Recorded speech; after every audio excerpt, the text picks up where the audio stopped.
Hello everyone, welcome all of you again. स्वागत है आप सब लोगों का आपके अपने यूट्यूब चैनल बच्चों जिसका नाम है डिफेंस गुरुजी पर। इससे पहले मैं गांधी एरा का आपको बेसिक स्ट्रक्चर बता चुका हूं, जिसके अंदर चंपारण को, खेड़ा को, अहमदाबाद वाले जितने भी रोलक एक्ट को, जलियांवाला बाग मैसेकर को मैं पूरा पढ़ा चुका हूं। और हम लोगों ने लास्ट में खत्म किया था, आप लोगों को याद होगा, हम लोगों ने खत्म किया था बच्चे नॉन कॉपरेशन मूवमेंट के ऊपर। एनसीएम खिलाफत मूवमेंट को भी हम लोगों ने पढ़ा था, और असहयोग आंदोलन जिस प्रकार गांधी जी ने उसको क्लोज कर दिया था। मैं आपको वो स्लाइड दोबारा से दिखाता हूं जरा। 5 फरवरी आप लोग जानते होंगे, 5 फरवरी 1922 को बच्चे क्या हुआ था, चोरी चोरा कांड हो गया था। जिसके बाद यहां पर क्या था, एक भीड़ ने क्या है, एक थानेदार और 21 हवलदारों की आग लगा दी थी थाने के अंदर, और वहां पर उनकी 22 लोगों की डेथ हो गई थी। उसके बाद गांधी जी को यह डर था कि कहीं यह आंदोलन हिंसक ना हो जाए। हालांकि पूरा प्रेशर अंग्रेजों के ऊपर बन गया था इस आंदोलन के अंदर। देश के अलग अलग भागों में अलग अलग नेताओं ने क्या अपनी अपनी छोटी मोटी संस्थाएं चलाई और लोगों को जागरूक किया, और अंत में ये लोग काफी हद तक कामयाब भी रहे इस आंदोलन को सक्सेसफुल बनाने में। परंतु इस चोरी चोरा कांड के बाद गांधी जी ने क्या किया, 12 फरवरी 1922 को क्या कर दिया बच्चे, इस नॉन कॉपरेशन मूवमेंट को, असहयोग आंदोलन को यहां पर स्थगित कर दिया। जिसके बाद मैंने आपको बताया भी था, मोतीलाल नेहरू, सीआर दास, जवाहरलाल नेहरू और सुभाष चंद्र बोस ने क्या इसकी कड़ी आलोचना की। और यहीं पर क्या होता, गांधी ने इस आंदोलन को समाप्त कर दिया। उसके बाद यहां पर क्या हुआ, गांधी के ऊपर मुकदमा चलाया गया जज ब्रूमफील्ड की अदालत में। क्या नाम है जज का, ब्रूमफील्ड की अदालत में। वहां पर गांधी को 6 साल की सजा हुई, परंतु उनकी तबीयत खराब थी, इसीलिए 1924 को बीमारी के कारण क्या है, गांधी जी को समय से पूर्व क्या है बच्चे, छोड़ दिया गया था, वहां से रिहा कर दिया गया। अब इसके बाद क्या होता है, जब इतना सारा अनस्टेबिलिटी आता है तो यहां पर क्या होता है, अलग अलग लोग क्या अलग अलग पार्टी बनाना शुरू करते हैं और अपनी अपनी विचारधारा के अकॉर्डिंग क्या है, देश को आजाद कराने में क्या है, अपना अपना योगदान देना शुरू करते हैं। उसी में से सबसे पहला काम किया, स्वराज पार्टी यहां पर बनाई मोतीलाल नेहरू ने और सीआर दास ने। किसने बनाई भाई, मोतीलाल नेहरू ने और सीआर दास ने। यहां पर क्या है, एक नई विचारधारा को यहां पर जन्म दिया। और यहां पर कांग्रेस ने भी क्या किया, विधानमंडलों के भीतर प्रवेश कर अंदर से क्या है, लड़ाई का विचार प्रस्तुत किया। और 1923 के चुनावों के माध्यम से क्या है बच्चे, विधानमंडल में क्या है, इन्होंने यहां पर पहुंचने की योजना बनाई कि हम लोग इलेक्शन को फाइट करेंगे। और देखते हैं यहां पर, क्योंकि यहां पर 1922 में जो कांग्रेस के गया अधिवेशन में बहुमत के साथ क्या है, इस योजना को अस्वीकार कर दिया गया। सीआर दास ने कांग्रेस की अध्यक्षता से त्याग पत्र दे दिया। पार्टी बनी 1923 में, मैं 1922 की आपको कहानी बता रहा हूं। वहां पर क्या किया, सीआर दास ने क्या कर दिया, पार्टी से, कांग्रेस पार्टी से क्या त्याग पत्र दे दिया। पहले इसका नाम क्या था, कांग्रेस खिलाफत स्वराज पार्टी था। क्या नाम था बच्चे, कांग्रेस खिलाफत स्वराज पार्टी था, परंतु बाद में इसका नाम स्वराज पार्टी रखा गया। तो ध्यान रखना, दोनों एक ही चीज है, कांग्रेस खिलाफत स्वराज पार्टी, और बाद में नाम क्या था इसका, स्वराज पार्टी। ठीक है, इसके अध्यक्ष कौन थे भाई, सीआर दास। सीआर दास, चितरंजन दास। ध्यान रखना, यहां पर सुभाष चंद्र बोस के राजनीतिक गुरु का नाम क्या था, पॉलिटिकल गुरु का नाम क्या था, सीआर दास था। और उसके बाद में क्या, मोतीलाल नेहरू क्या बन गए, इसके महासचिव बन गए। उसके बाद यहां पर क्या है, मोतीलाल नेहरू यहां पर क्या बन गए, इसके महासचिव। यहां पर क्या है, मोतीलाल नेहरू इसके बन गए बच्चे। तो दो चीजें यहां पर क्लियर हुई, स्वराज पार्टी यहां पर क्लियर हुई, और यहां पर क्या, कांग्रेस खिलाफत स्वराज पार्टी यहां पर क्लियर हुई। क्लियर, दोनों एक ही चीज है। और 1923 में क्या इस पार्टी की शुरुआत होती है, लेकिन पहले इसका नाम था खिलाफत स्वराज पार्टी, बाद में स्वराज पार्टी हो गया था, मोतीलाल नेहरू और सीआर दास। मैं बार बार क्यों रिपीट कर रहा हूं, क्योंकि यूपीएससी का मतलब बच्चे क्रोनोलॉजिकल ऑर्डर में पूछेगा, पार्टी, संस्थापक, फाउंडेशन, कब, कौन सा ईयर। तो इन सारी बातों को आपको पता होना चाहिए, नोट डाउन कर लेना चाहिए। यहां पर क्या है, आपको नोट डाउन यहां पर क्या है कर लेना चाहिए, क्योंकि एग्जाम में क्या है, बहुत बड़े लेवल पे क्या है, ये सवाल यहां पर आते हैं, ध्यान रखना। अब इन लोगों ने क्या है कि हम भी क्यों ना पार्टिसिपेशन करें। ठीक है, इन लोगों का ज्यादातर इन्फ्लुएंस बंगाल की तरफ था, बाकी इन लोगों ने कई राज्यों में क्या है अच्छा परफॉर्म किया। अब उसके बारे में जरा पढ़ते हैं। स्वराज पार्टी ठीक है, यहां पर सितंबर 1923 में दिल्ली में वे कांग्रेस के विशेष अधिवेशन की अध्यक्षता मौलाना आजाद ने की थी, जिसमें स्वराज पार्टी को मान्यता प्राप्त, क्या बच्चे, मान्यता के यहां पर प्रदान कर दी गई। 1923 में दिल्ली में हुआ कांग्रेस के विशेष अधिवेशन की अध्यक्षता किसने की, मौलाना आजाद ने की, जिसके अंदर क्या है, स्वराज पार्टी को यहां पर क्या है बच्चे, मान्यता प्रदान कर दी गई। क्योंकि यहां पे डर था कि कांग्रेस पूरे तरीके से क्या है, स्प्लिट ना हो जाए, इसीलिए यहां पर ऐसा मानते हैं कि कांग्रेस क्या दोबारा से विभाजन से क्या है बच्चे, बच गई। यहां पर स्वराजियों ने 1923 के विधानमंडल चुनाव में हिस्सा लेते समय जारी किए गए अपने घोषणा पत्र में यह प्रतिज्ञा की थी कि वे केंद्रीय विधानसभा प्रांतीय परिषदों के द्वारा सरकार के कामकाज को बाधित करने के लिए सुसंगत वह अविरल नीति का पालन करेंगे। भाई, उनका मेन मोटो आपके सामने क्लियर है कि स्वराज पार्टी में जितने भी लोग थे, उन्होंने यहां पर क्या अपने घोषणा पत्र में भी ये घोषणा की थी कि हम यहां पर क्या है, सरकार के कामकाज को बाधित करने के लिए क्या है, एक अविरल नीति क्या है, हम उसका पालन यहां पर करेंगे। नवंबर 1923 के चुनाव में स्वराजियों ने हिस्सा लेकर अच्छा प्रदर्शन किया और केंद्रीय विधानमंडल की 101 निर्वाचित सीटों में से कांग्रेस ने 42 पर जीत हासिल, 42 पर क्या यहां पर जीत हासिल की, 42 पर 42 पर क्या यहां पर जीत हासिल की। प्रांतीय विधानसभाओं में स्वराजियों को मध्य प्रांत में स्पष्ट बहुमत मिला। बंगाल में सबसे बड़े दल के रूप में उभरे। मुंबई व यूपी में भी क्या संतोषजनक सफलता मिली, मतलब ओवरऑल यहां पर क्या था, नई पार्टी ने क्या अच्छा परफॉर्म करके दिखाया। लेकिन उसके बाद में थे तो ये कांग्रेस के पार्टी, तो स्वराज पार्टी बच्चे यहां से क्या है, अब स्वराज पार्टी अच्छा परफॉर्म करने के बावजूद भी क्या बच्चे एकदम खत्म हो जाती। रीजन क्या था, उस समय सीआर दास की मृत्यु हो जाती है बच्चे, चित्तरंजन दास की यहां पर क्या है मृत्यु हो जाती है, मतलब मेन लीडर ही क्या है बच्चे इस पार्टी का नहीं रहा, तो पार्टी कोलैप्स हो गई और फिर से यहां पर क्या बच्चे स्वराज पार्टी का यहां पर क्या बच्चे अंत हो जाता है। ठीक है, 1925 में क्या है सीआर दास को क्या बच्चे मृत्यु होगी, जिससे क्या होगा स्वराज पार्टी को गहरा जबरदस्त झटका लगा। और आप लोग जानते हैं सुभाष चंद्र बोस के राजनीतिक गुरु भी थे, और उसके बाद 26 के चुनाव में क्या हो गया, हार का सामना करना पड़ा। और यहां पर फिर से गांधी जी क्या शुरू करते हैं, सविनय अवज्ञा आंदोलन यहां पर क्या है शुरू कर देते हैं, जिसको बोलते हैं सिविल डिसोबीडियंस मूवमेंट। और उसके बाद में क्या पार्टी पूरे तरीके से कोलैप्स हो गई और यहां पर क्या है स्वराज पार्टी का अंत हो गया। मेन बातें जो थी मैंने आपको बता दी, इससे बाहर आपसे नहीं पूछेगा। इसी बीच गांधी दास पैक्ट, चित्तरंजन दास 1924 की मैं फिर से एक बार चर्चा करता हूं, यहां पर ध्यान रखना। 1924 में गांधी और सीआर दास और मोतीलाल नेहरू ने एक संयुक्त वक्तव्य दिया, जिसको हम क्या बोलते हैं, गांधी दास पैक्ट बोलते हैं। समझते हैं जरा इसकी मुख्य बातों में, विधानसभा के भीतर स्वराज पार्टी को कांग्रेस के नाम तथा इसके अभिन्न अंग के रूप में कार्य करने का अधिकार मिल गया। एक तरीके से बोल सकते हैं कांग्रेस का बी पार्ट क्या थी बच्चे, स्वराज पार्टी थी। क्या थी कांग्रेस का, यहां पर जितने भी मेन लीडर थे उस टाइम पे, उनका मेन क्या था कि एजेंडा कि हम कांग्रेस पार्टी को बिखरने देंगे नहीं। इसीलिए स्वराज पार्टी अलग तो बन गई, एक विचारधारा भी क्या बन गई अलग से, लेकिन क्या गया स्वराज पार्टी कांग्रेस के नाम तथा इसके अभिन्न अंग के रूप में क्या है कार्य करने का अधिकार प्रदान कर दिया गया। किसमें लिखा था ये यहां पर बच्चे गांधी दास पैक्ट के अंदर लिखा था। इस पैक्ट की दूसरी विशेषता क्या थी, असहयोग अब राष्ट्रीय कार्यक्रम नहीं रहेगा। ध्यान रखना कि असहयोग अब क्या है, राष्ट्रीय कार्यक्रम नहीं रहेगा। इसके अतिरिक्त ऑल इंडिया स्पिंसर एसोसिएशन को संगठित करने और चरखे व करघे का प्रचार प्रसार करने की जिम्मेदारी गांधी जी को सौंपी गई। मतलब क्या है, देश में जो निर्मित जो वस्तुएं उनको आप बढ़ावा दें, वही बात है जो विदेशी वस्तु उनकी होली दिलाएं, उनको जितना हो सके क्या है उनको उनके आयात को अंग्रेजों को नुकसान पहुंचाना था। ठीक है, और आप लोगों ने देखा कि असहयोग आंदोलन में उनका आयात लगभग आधा रह गया था। और इसी बीच इस पैक्ट की प्रमुख बातों की पुष्टि 1924 के बेलगांव अधिवेशन में की। ये एक मात्र ऐसा अधिवेशन है जिसकी अध्यक्षता किसने की थी, यहाँ पर जिसकी अध्यक्षता यहाँ पर गांधी जी ने की थी बच्चे, ध्यान रखना। और ये कहाँ हुआ था, बेलगांव।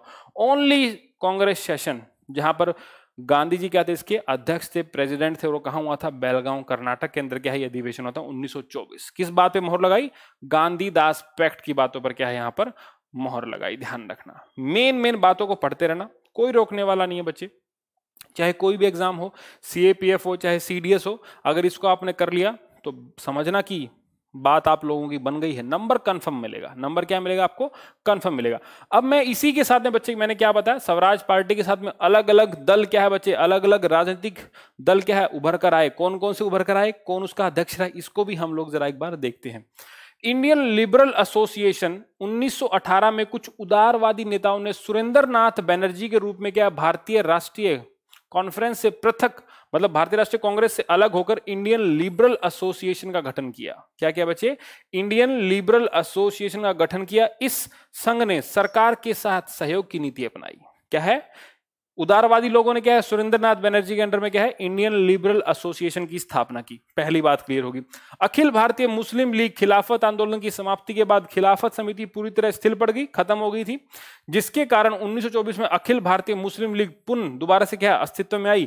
मोहम्मद अली जिन्ना यहां पर क्या है, इसके नेता के रूप में उभरे। भाई अखिल भारतीय मुस्लिम लीग दोबारा से क्या है बच्चे, लाइमलाइट में आते, और इस बार लीडर कौन बने, इस बार लीडर बने यहां पर जिन्ना साहब। हिंदू महासभा, ध्यान रखना वेरी इंपॉर्टेंट बच्चे, हिंदू महासभा हरिद्वार के कुंभ मेले में पंडित मदन मोहन मालवीय द्वारा इसकी स्थापना की गई। तो इसके फाउंडर कौन थे, पंडित मदन मोहन मालवीय। कासिम बाजार के महाराजा की अध्यक्षता में इसका प्रथम सम्मेलन आयोजित किया गया 1924 में। पंडित मदन मोहन मालवीय के अध्यक्ष बनने के उपरांत यह दल बहुत अधिक प्रभावशाली हो गया। मतलब अलग अलग भागों में क्या है, अलग अलग दल उभरने लगे, अलग अलग लीडर्स क्या है देश के सामने यहाँ पर आने लगे। उनमें से एक कौन थे? मदन मोहन मालवीय, जिन्होंने हिंदू महासभा की यहाँ पर शुरुआत की। अखिल भारतीय मुस्लिम लीग दोबारा सामने, मोहम्मद अली जिन्ना के उसके। और यहां पर क्या, इंडियन लिबरल एसोसिएशन, किसकी अध्यक्षता में? सुरेंद्रनाथ बैनर्जी। तो ये अलग अलग दल आप लोग देखेंगे। आगे बढ़ते हैं जरा। फिर बारी आती है बच्चे अकाली दल की। किसकी बारी आती है भाई? अकाली दल।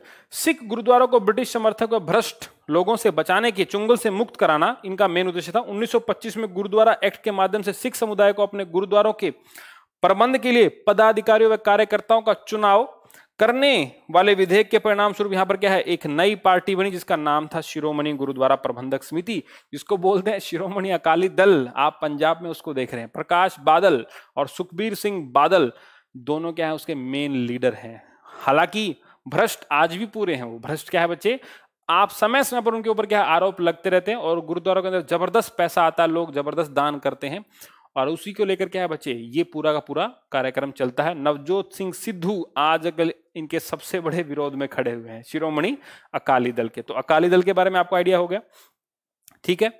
यहां पर ये सबसे मेन चीज थी।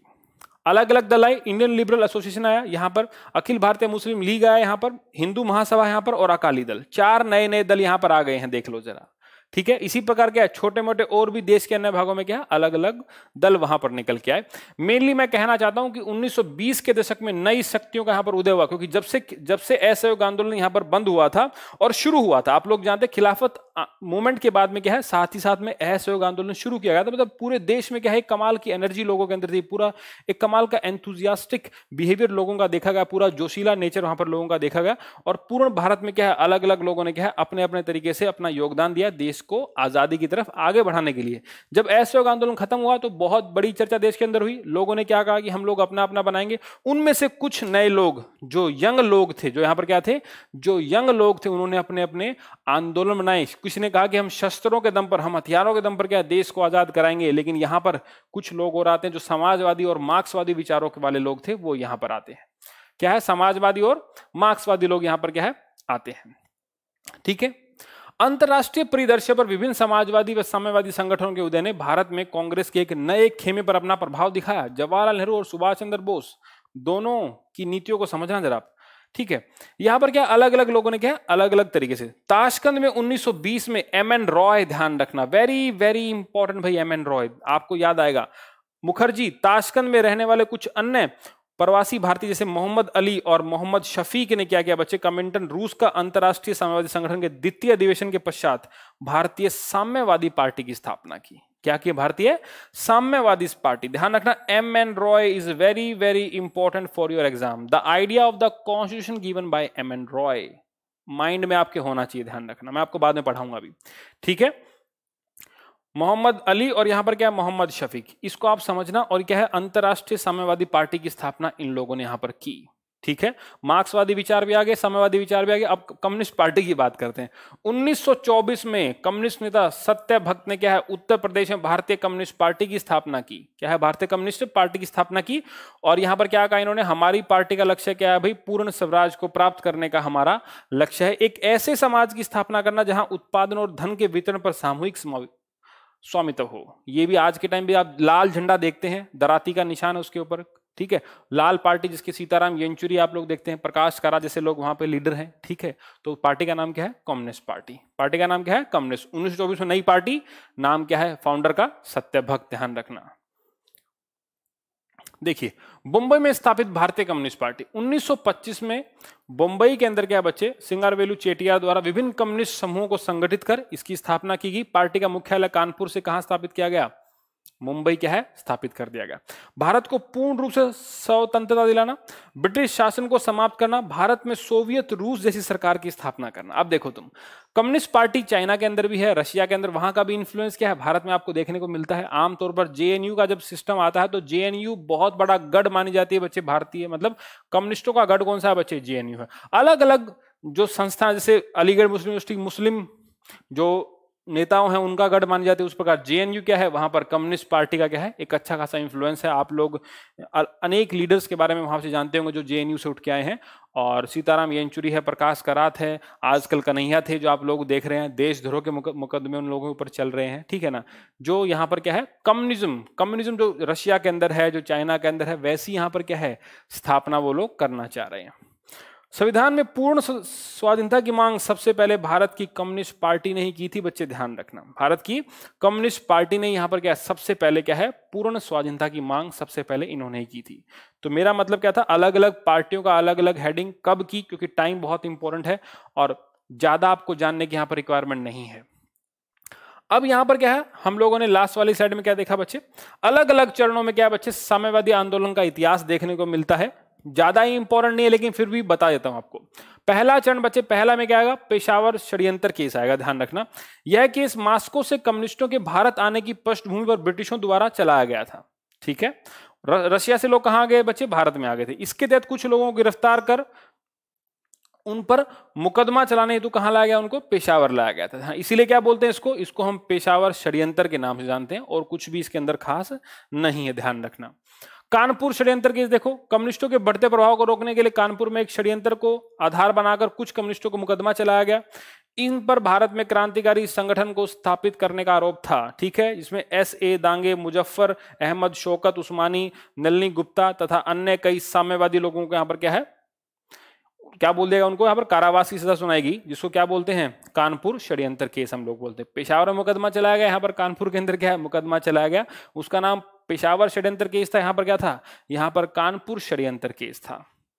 थर्ड देखो जरा, मेरठ षड्यंत्र में 20 मार्च 1929 को सरकार ने देश भर से 32 कम्युनिस्टों को गिरफ्तार किया।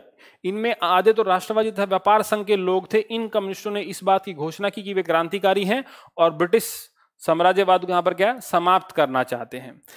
कांग्रेस कार्यकारिणी ने इनके मुकदमे के लिए केंद्रीय सुरक्षा समिति का गठन किया, जेल में इनसे मिलने गए और बाद में इसको यहाँ पर क्या बोल दिया गया, कांग्रेसियों ने साम्यवादियों के विरुद्ध सरकार द्वारा लाए गए सार्वजनिक सुरक्षा बिल, पब्लिक सेफ्टी बिल को केंद्रीय विधानसभा में पारित नहीं होने दिया यहाँ पर, और यहां पर केस का नाम क्या रखा गया, मेरठ षड्यंत्र केस यहां पर रखा गया। पब्लिक सेफ्टी बिल को यहां पर क्या है, केंद्रीय विधानसभा में यहां पर क्या पारित नहीं होने दिया। कांग्रेसियों ने साम्यवादियों के विरुद्ध सरकार द्वारा लाए गए पब्लिक सेफ्टी बिल को यहां पर क्या है, पारित नहीं होने दिया यहां पर। तो ये कुछ लाइन है जो आपको जरूर पढ़नी चाहिए, ठीक है, जो आपके एग्जाम में यहां पर आएगा, और मैंने आपको बताया कि इस प्रकार से अगर आप करेंगे तो डेफिनेटली आप लोग यहां पर क्या है, अच्छा परफॉर्म कर सकते हैं आने वाले एग्जाम के अंदर भी, और लगभग किसी भी एग्जाम को आप उठा लो, Gandhi era is the best one. Gandhi era का जो पार्ट क्या है वो सबसे जरूरी है, और यहीं पर आपको देखना चाहिए, यहीं पर क्या है, आपको यहां पर देखना चाहिए कि अलग अलग भागों से देश में किस किस तरीके की बच्चे अलग अलग विचारधाराएं यहां पर आ रही हैं, लेकिन सबसे बेस्ट ये है Hindustan Republican association, my favourite one. कुछ यंग लोगों ने अपने आप को उठाया और यंग लोगों को एक मंच दिया, एक स्थान दिया कि आओ हम यहां पर बैठते हैं और हम यहां पर देश को आजाद कराएंगे हथियारों के दम पर। हम यहां पर क्या बच्चे, देश को आजाद कराएंगे भाई, हथियारों के दम पर हम लोग यहां पर क्या है, देश को आजाद कराएंगे। नाम है हिंदुस्तान रिपब्लिकन एसोसिएशन, सुनते रहना, कहानी में बड़ा मजा आने वाला है। अक्टूबर 1924 में समस्त क्रांतिकारी दलों का कानपुर में एक सम्मेलन हुआ, जिसमें सान्याल, योगेश चटर्जी, राम प्रसाद बिस्मिल जैसे पुराने क्रांतिकारी नेता यहां पर आए। भगत सिंह, शिव वर्मा, सुखदेव, भगवती चरण बोहरा, चंद्रशेखर आजाद और युवा क्रांतिकारियों ने क्या इसके अंदर भाग लिया। और यहां पर इन लोगों ने डिसाइड किया कि हम लोग क्या है, अच्छे तरीके से क्या करेंगे, यहां पर हम लोग आएंगे और युवा जोश के साथ हम लोग क्या यहाँ पर देश को आजाद कराने की पूरी पूरी कोशिश हमारी यहाँ पर रहेगी। ये सारे काम किसने किए, यहाँ पर युवा लोगों के द्वारा किए गए।